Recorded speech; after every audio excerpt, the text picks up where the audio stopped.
Abdullah Hemahahua dengan pede mengatakan Jokowi harus dihukum mati. Aduh, jual laga ente. Jokowi katanya harus dihukum mati. Dengan salah satunya pemberitaan OCCRP, dan dia ungkapkan tentang dugaan atau bahkan dia katakan fakta korupsi Kaesang, Gibran, dan lain sebagainya.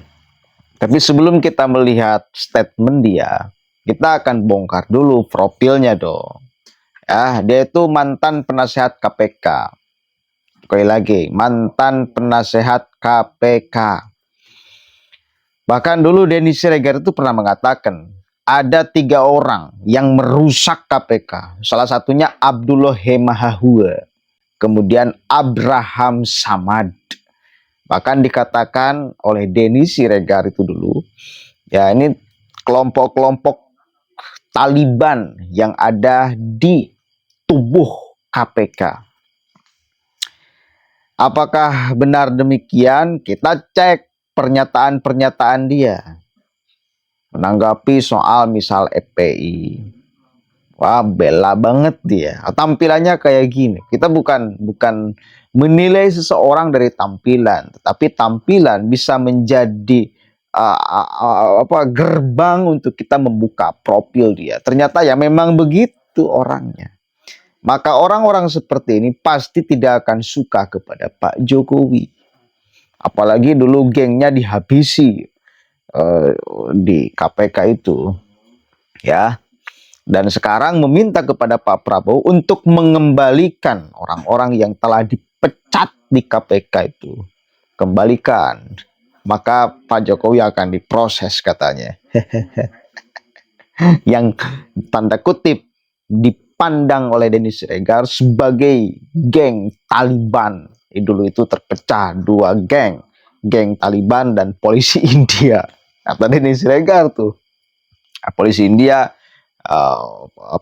polisi yang kemudian berada di tubuh KPK.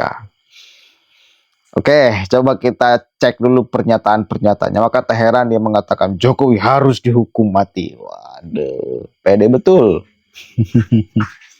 Yang pertama, saya harus mendeklar bahwa Jokowi harus dihukum mati. Itu pernyataan saya pertama. Jokowi harus jadi hukuman mati berdasarkan pasal 2 ayat 2 Undang-Undang Tidak Pidana Korupsi. Karena pasal 2 ayat 2 menyebutkan dalam keadaan tertentu pidana mati dapat diberlakukan. Jadi jangan kita kira bahwa Undang-Undang Tipikor tidak menjatuhkan hukuman mati. Ada pasal 2 ayat 2 Undang-Undang Tipikor. Kemudian kalau misalnya orang mengatakan bahwa Jokowi tidak terima duit, apa buktinya? Pasal 2 ayat 1 tidak menyebutkan orang itu menerima duit itu. Karena pasal 2 ayat 1 hanya mengatakan terjadi tindakan melawan hukum yang mengakibatkan kerugian keuangan negara atau negara yang dapat mendatangkan keuntungan bagi diri pribadi, orang lain atau korporasi. Maka dijatuhi hukuman seumur hidup minimal 4 tahun, maksimal 20 tahun, denda minimal setengah M, maksimal 1 M. Jadi Jokowi tidak terima, tapi orang lain terima. Tapi terjadi kerugian keuangan negara per negara. Tahun 2020, Jokowi memanggil ketua DPC PDIP dari Solo menghadap istana. Dan meminta agar supaya Gibran diajukan sebagai calon wali kota Solo. Ini korupsi politik. Istana itu urusan negara, urusan masyarakat. Urusan partai di kantor partai, bukan istana. Ketika SBY sebagai presiden, soal partai dia bicarakan di rumah dia atau di kantor dia, bukan di istana.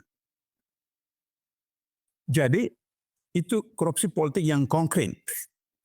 Nepotisme jelas. Gibran dipaksakan jadi wali kota Solo.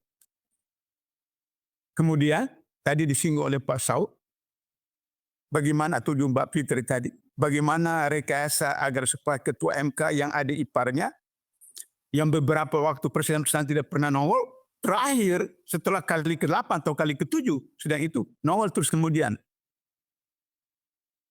disahkan untuk kemudian Gibran bisa jadi wakil presiden.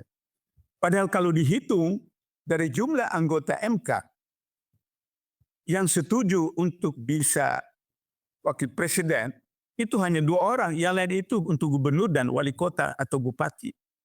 Sehingga majority itu menolak. Tapi karena KPU mengaku sendiri bahwa mendapat surat sakti dari Jokowi, maka diterima Gibran. Ini fakta. Ini fakta. Jadi saya setuju dengan Pak Saud tadi, Mas Inul diproses aja itu. Apa namanya? Korupsi intelektual. Korupsi intelektual adalah korupsi yang dilakukan oleh guru, dosen, ustadz, ustazah, kiai, pendeta, romo, yaitu orang yang punya ilmu, punya pengetahuan, punya data, punya informasi, disalahgunakan, dimanipulasi untuk kepentingan tertentu. Kasus PIK 2, ada kemudian MUI Pusat mengatakan harus tinjau, MUI Banten mengatakan, oh dukung PIK 2, ini korupsi intelektual. Bagaimana MUI Pusat bisa berbeda dengan MUI daerah, PIK 2. Seperti itu. Terakhir, karena banyak narasumber kita perlu diskusi, saya mau sempurnakan Mbak Fitri tadi bahwa Soeharto itu diadili, Mbak Fitri. Soeharto diadili sebagai terdakwa korupsi. Saya menyaksikan. Tapi kali kedua, karena sakit, kemudian disebutkan semacam gangguan di kepala, maka kemudian dihentikan oleh Kejaksaan Agung. Jadi Soeharto diadili sebagai terdakwa korupsi. Kemudian karena gangguan kesehatan permanen, maka kemudian ditutup, maka Kejaksaan Agung mengajukan perdata, yang tadi Mbak Fitri katakan itu. Dan kemudian dijatuhi hukuman perdata bagi yayasannya Soeharto. Artinya bahwa Soeharto pernah diadili. Jadi kalau Soeharto pernah diadili, sudah ada presidennya, bahwa presiden bisa diadili. Karena itu maka rame-rame kita dorong Jokowi diadili. Untuk itu maka civil society, kemudian mahasiswa, sayang Ucen belum hadir ya, Ucen yang bisa gerakan mahasiswa, untuk kemudian menggerakkan masa turun. Soekarno itu presiden seumur hidup, panglima tertinggi ABRI, pemimpin besar revolusi, bisa dilengsarkan. Soeharto itu 32 tahun berkuasa, bisa dilengsarkan.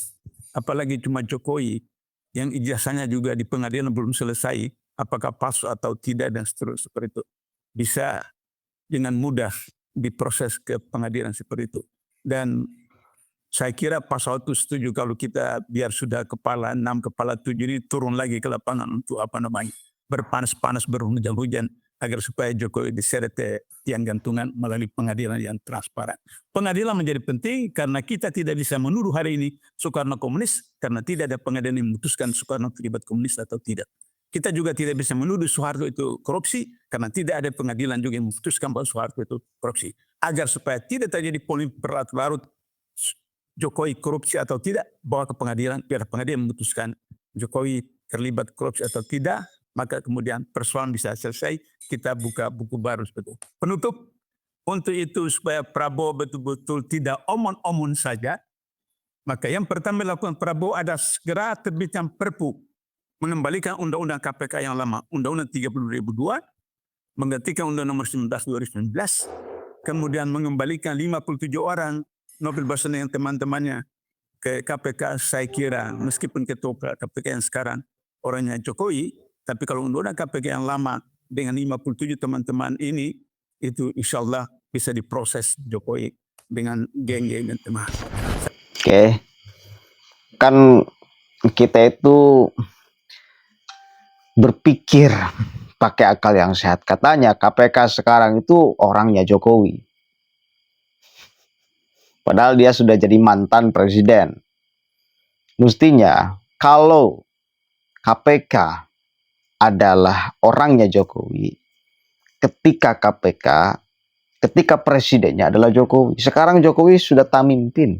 Anda masih tuduh-tuduh bahwa KPK adalah orangnya Jokowi. Ini kan aneh, nggak nyambung. Terus kemarin-kemarin ketika Presiden Jokowi jadi presiden, Orangnya siapa KPK? Udahlah, Anda jangan mendiskreditkan lembaga KPK hanya ingin mengumbar nafsu Anda kepada Pak Jokowi. Lagian udah jelas ketika tadi saya buka sedikit profil Abdullah Hemahahua, kita bisa menyimpulkan. Wah, kemarin-kemarin juga teriak-teriak kalau orasinya begila-gila, parah-parah. Hukum mati. Gantung Jokowi. Oh, kayak gitu tuh. Kalimat-kalimatnya yang ngeri-ngeri, Pak. Ini orang tua satu ini nih. Udahlah, cukup untuk kemudian kita jadi bahan lawakan aja. Dan saya yakin juga Pak Prabowo nggak bakal mendengarkan. Apa yang mendengarkan orang yang kayak gini? Udah jelas-jelas kok keberpihakannya seperti apa. Secara ideologi. Bahkan sekali lagi saya katakan, di tubuh KPK dulu kata Denny Siregar, saya ngutip Denny Siregar. Kelompok Taliban itu secara ruhaniyahnya dulu dibina di tubuh KPK kelompok Taliban oleh Abdullah Hemahahua. Gitu kan?